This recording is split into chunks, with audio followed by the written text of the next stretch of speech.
Hey y'all, come on in. It's me. Time to cook Sunday dinner again. So it's just Kareem and I again today that I'm cooking for. But I'm gonna cook a 3 pound piece of salmon and some seasoned rice. And I think I got enough leftover cabbage in the fridge. So come on in. Hope y'all are doing well and having a God bless Sunday.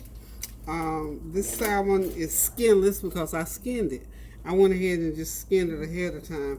And it's not that difficult to do. All you have to do is get a sharp knife, run it on that skin. If you buy the whole, well, I'm saying a whole salmon. This is a half of a salmon. So as you can see, I'm going to start putting it on the pan here. Okay, got it on my pan. Y'all see that big old pretty piece of salmon? That's half of a salmon. And it's about 3.5, 4 pounds. So the next thing I need to do, y'all, first of all, let me just say this. I've already seasoned the bottom of that pan. I put some olive oil in there. I put all of my usual seasonings, my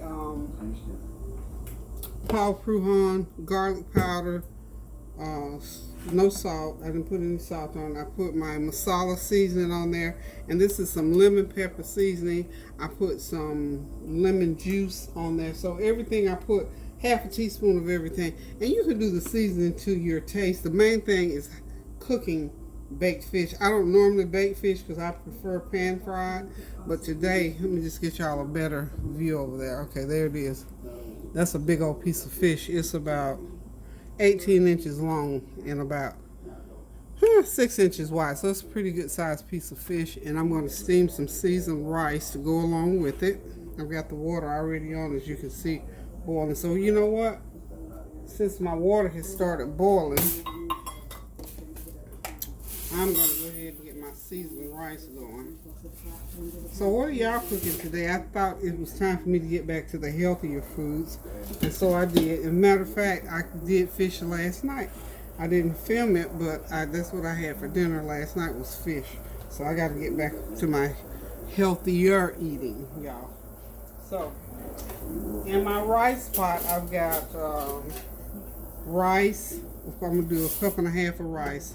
Will be enough for Kareem and I, and then we'll have a little bit of leftover for tomorrow. So I'm cooking a cup and a half of rice is what I'm doing. Now you cook the rice according to whatever's on the packaging.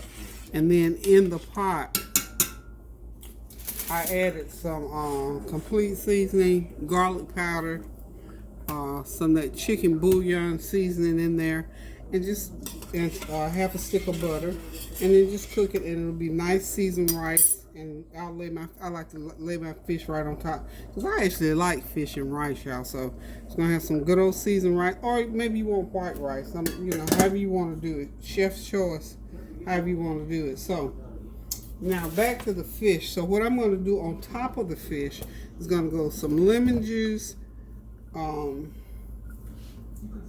oil, garlic powder, and some of my seasoning. I call everything in the kitchen seasoning. So that means you can put whatever choice of seasoning, but usually it's lemon juice, garlic powder, some complete seasoning. If you can have salt, you can put salt on it. I'm not going to be adding any salt to mine because the complete seasoning has a little bit of salt in it, so I don't put any extra salt. Okay, so here we go. I gotta get in front of the camera, y'all. I have straightened my hair, but I haven't shown it to y'all. I don't know, Tanya might have let the cat out the bag, so I'm gonna go ahead and pour me just not a lot, probably a couple tablespoons of olive oil on that fish, so it'll stay nice and moist, y'all. And you can do this with butter or olive oil, whichever one you choose to do. I'm choosing to do it with olive oil. Okay, I'm looking at this new series. Y'all know I'm forever looking at stuff on Netflix and Hulu. It's called Valor. I love military film because my husband was in the military, I guess, and they are full of action. So I like the action-packed movies. Okay, and I'm also going to sprinkle a little bit of what I normally do with seasons like this. I usually already have it mixed in. Matter of fact, I can do it just like this. Get you a shaker, something with a shaker container, and just and put all your seasons together, which is what I usually like to do. I just didn't have one already mixed tonight, but I'm getting ready to pour some stuff together. What I'm mixing here is the chicken bouillon seasoning, some garlic powder, and some complete seasoning. Just mixing it all up together, and some of that marsala seasoning, and mix it all up together. And then all you have to do is just sprinkle it onto your whatever you want to sprinkle it. And I'm putting some black pepper. Now, usually what I do is, like, if I do like a container like this, whatever seasoning I have, I put like 2 or 3 tablespoons, whichever one it'll hold. Just mix all that seasoning together, and then when you get ready to use it, you just sprinkle it out over your fish or chicken or whatever. So this is my homemade seasoning. Let me go ahead and make sure that I've got my rice is sick out. Oh yeah, caught it just before it was trying to sit there and stick on me. Go ahead and pour some more water in there so it'll cook. Okay. Again, cook your rice according to the packaging. For me, I've been cooking rice so long I never measure. Okay. So make sure when you do your mixture, you sprinkle it. You mix it up really, really, really good. So in here I've got garlic powder, I've got complete seasoning, I've got some of that marsala seasoning, some black pepper. I didn't put any salt in here. But, I'm trying to back off the salt a little bit. So I'm going to sprinkle all that onto my fish. Okay. Okay, y'all, I'm back. I'm going to go ahead and make me like a little tent-like cover over this fish, and I'm going to put it in a 375-degree oven. For that size piece of fish, probably about 15-20 minutes, but I'm going to check it. I haven't baked fish in a while, but this is how we're going to do it tonight. So, what I'm going to do, because I want to make sure that it's going to be nice and juicy, I'm going to put it in at 375 for 15 minutes right now. So in a few minutes I'm going to come back, check it out, and see what it's looking like, and we'll talk some more. Just before I go off though, just want to make sure that we're staying in tune. All kinds of things are happening still. Everything seems like it's escalating every day. Information about the virus is getting more and more heated up. The economy, they talk about the economy, and I do hope and pray that whatever it is that is going to be issued out, that it will be enough. Oh God, it makes me want to cry, to sustain families, because long before all of these issues with the economy came about, I always pray for people to be able to sit down to a good meal and not to have to beg bread and be fully furnished. That's always been my prayer since I can remember. And I've always prayed for the widows, the orphans, the sick, the shut in, the homeless, and the oppressed. So that so many more people now than say 10, 15, 20 years ago, more and more people are being affected by having to wonder where their next meal is coming from. And it just goes to my core when I think about somebody not being able to do something as and I'm gonna say necessary, essential, and almost it's like everybody should have the opportunity to sit down, and it doesn't have to be anything fine and fancy. That's why I'm I love good food. I like fancy food. But good old everyday food that doesn't have to cost a whole lot of money, not a whole lot of fanfare, just a lot of love and care that goes into it, and fixing it properly and seasoning it up. I'm good with that. So at the very thought that people in general won't be able to sit down to a plate of food, or to a meal, or a good bowl of beans and a piece of cornbread with a little meat or turkey meat or something like that in it. That's a basic thing. So now as we're going through this pandemic and it's affecting the economy, it's affecting our daily lives, I am praying, and I am praying so hard that whatever comes out of all these negotiations or whatever, that each family will be able to sustain to pay their rent. Early on in life, I didn't have any money. I was a working person. I was poor, couldn't hardly make ends meet. So it's a bad feeling not to be able to make ends meet. It's a bad feeling to be able to have to struggle or living for paycheck to paycheck. So that's a real difficult way of life. And now that all of these things are going on in the world today, it's almost like we're being held back from being able to earn a decent wage so that we can sit down to a plate of food and something cold to drink or something hot to drink, whatever the case might be. So I'm just praying and asking you all to pray along with me, stand in the gap, pray without ceasing for our economy, that whatever they come up with this next stimulus, and that we will be honest about what we're doing with it, and that we, for those of us who are in need, of course, every last bit of money that is received, that it be put to good use and it go for the purpose, and it'll be enough, first of all, for us to do what we need to do with it. And for anybody that does not particularly need it, then, if you don't have to, it's coming to whomever it comes to. But for people, because they're making these statements now about people rather to draw the unemployment or the whatever than to work. And I don't really think across the board a lot of people, of course we know there's always an exception, but I think for the most part, most people want to get up and go to work and do whatever it is that they were doing before this pandemic. And I don't think anybody who was already working, and if people were receiving or are receiving more on unemployment than they were on the job, then I count it a blessing. You know what I'm saying?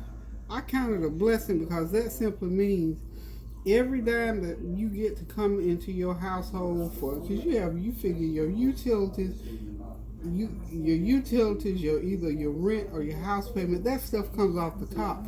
Then you have to eat and clothe. If you got a big family, so I don't have an issue with it. And I think what I would kind of feel bad that happened if you started out with a large amount and then you cut it back. Now people have gotten used to whatever it was that they were getting, and now they're talking about cutting it back. People are not going to need less, they're going to need just as much or more. So I'm praying and asking you all to pray along with me that God's will be done on earth as it is in heaven, that people would continue to be fully furnished with what they need as far as food, clothing, and shelter. And also we're praying for the school situation. We're praying for the teachers, that things will come out like they're supposed to, as far as when they're going to have to go back into that classroom and not have to be worried on a daily basis about not only just teaching, but policing what's supposed to happen in school because of this virus and whatnot. So we just got so many things going on in this world that are so pressing. And of course we've lost some great leaders, 3 or 4 different ones over the weekend, and our heart and prayers go out to those leaders in our community, and we are going to miss them. Yes, we're going to miss them immensely. So prayers up to all those families who have lost their loved ones, the great leaders that we're losing in this world, as we go forth, and prayerfully that those of us who are still out there on the battlefield will just pick that banner up and just continue on with it. So that's why, one of the reasons why my thing is, I always, when I'm talking to people, I'm always saying pray without ceasing, because no matter what you're doing, whatever else you're doing in this life, based on what I know, prayer always works. It works. Trust me, it works better than anything that I know. So I'm always asking people to please continue to pray without ceasing. Pray for one another. Pray for yourself, and just ask the Lord to give us that grace and mercy that we need on a daily basis. So again, thank you all for always listening, for always sending me back good feedback from my comments here on the channel. Just thank y'all so much. Thank you, thank you, thank you. Love you guys. So we're going to get on with this meal. Got that fish in the oven. It has about another, let's see, I put it in, it's got like 10, 12 more minutes to go, and we'll be taking it out shortly. The rice is almost there. Of course, y'all know it's jasmine rice. I love jasmine rice because it has that aromatic flavor to it. So we'll be right back. Okay, y'all, there it is. Isn't that wonderful and beautiful looking? Now, y'all know I'm going to have me a feast on this fish. It is beautifully browned and baked. What I did, okay, I gave y'all the recipe, how to get it going. Put it into the oven, 15 minutes. I covered it, just lightly covered it for 15 minutes. Then for another 5 minutes, I took the cover off, and then I put it on the broil because I liked it a little bit brown. So this is perfectly cooked. I'm getting ready to sit back, relax, and enjoy me a nice piece of salmon. Nice and tenderly cut. I just want to let y'all see what it looks like. That's going to be my, I'm going to plate me up a piece of that salmon. Look at that, y'all. Beautiful, beautiful, beautiful, beautiful piece of salmon. Now I'm going to have some rice.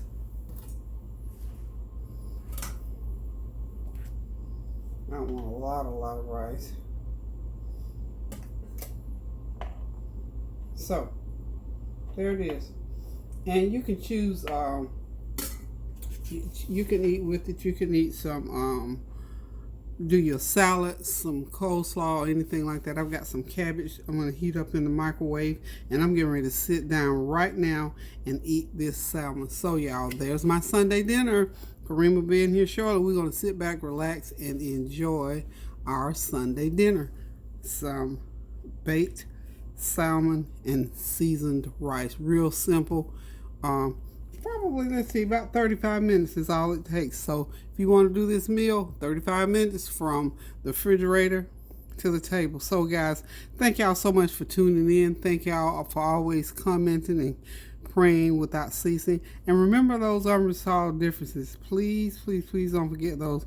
Get those differences resolved. Get them out of the way so we can continue to pray even stronger and with much, much more fervor. Because, you know, they said the fervent prayers of the righteous availeth much. So that's what we want our prayer life to be. So this is my plate. I'm getting ready to enjoy. Oh, I've got some little pieces of Pita bread here. I put it into the oven and toasted it. I'm going to have some salsa on the side with it. So y'all, I'm ready for this meal. So listen, if you want to reach through the screen and grab your piece, go ahead. You're welcome. You're welcome. You're welcome. You're welcome. Okay, y'all. Listen, y'all. I'm going to get ready to sign off here and go sit down and relax a little bit. So keep those prayers going up now so the blessings will continue to come down.